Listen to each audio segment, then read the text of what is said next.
আসসালামু আলাইকুম গাইস। তো আমরা ঘর থেকে বের হয়ে একটা রিক্সা উঠলাম। তো আমরা লালবাগ কেল্লা চলে যেতেছি একটু ঘুরতে। আমরা বাস থেকে উঠছিলাম কিন্তু বাসে ভিডিও করতে পারিনি। বাস থেকে নেমে আমরা নগরে উঠলাম, সেটার ভিডিও করলাম।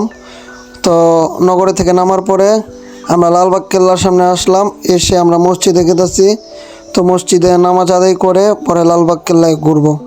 তো আসরের নামাজ আমরা আদায় করতেছি, আদায় করে টিকিট কেটে আমরা এখন লালবাগ কেল্লায় প্রবেশ করলাম। লালবাগ কেল্লার গেটের সামনে দিয়ে ঢুকলাম, ঢুকে তার ভূখণ্ডর সামনের অংশটা একটু দেখলাম। তো সামনের থেকেও একটু দেখলাম, আমিও দেখলাম এবং আপনাদেরকে দেখাইতেছি। অনেক সুন্দর মুঘল আমলের লালবাগ কেল্লা। এই লালবাগ কেল্লার সামনের দৃশ্যটা, ভিতরের সমাধি।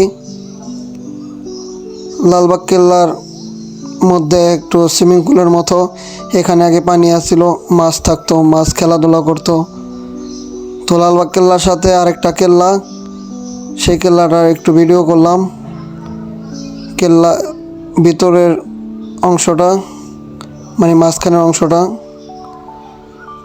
অংশ দেখার পরে আমরা একটু ভিতরে ঢুকে পড়লাম। ভিতরে আমরা একটু ছবি তুললাম এবং ভিডিও করলাম আপনাদেরকে দেখানোর জন্য। অনেক মানুষই গেছে, অনেক ভিড়।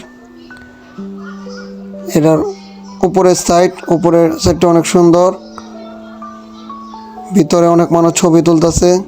অনেক সুন্দর জায়গা, মোহরামরের দৃশ্য। উপরে ওঠার সিঁড়ি, কিন্তু ওঠা নিষেধ, তার জন্য আমরা উঠি নাই।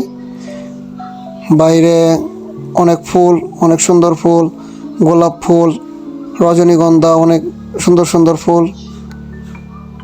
লালবাগ কেল্লার সুড়ঙ্গ, ঐতিহাসিক সুড়ঙ্গ লালবাগ কেল্লার। লালবাগ কেল্লার থেকে বের হয়ে আমরা একটু উপরে উঠতেছি। উপরে যাওয়ার পর আমরা উপর থেকে পাখির চোখে লালবাগ কেল্লাটাকে দেখাইতেছি অনেক সুন্দরভাবে। পুরোটা পাখির চোখে দেখাইতেছি। উপর থেকে দেখতে অনেক ভালোই লাগছে, আমারও ভালো লাগছে। আপনারাও দেখেন, আপনাদেরও ভালো লাগবে। লালবাগ কেল্লার উপরের সাইডটা একটা মাঠের মতো, মানুষ ঘোরাফেরা করতেছে, অনেক অনেক রকমভাবে ছবি তুলতেছে। উপর থেকে নিচের দৃশ্যটা,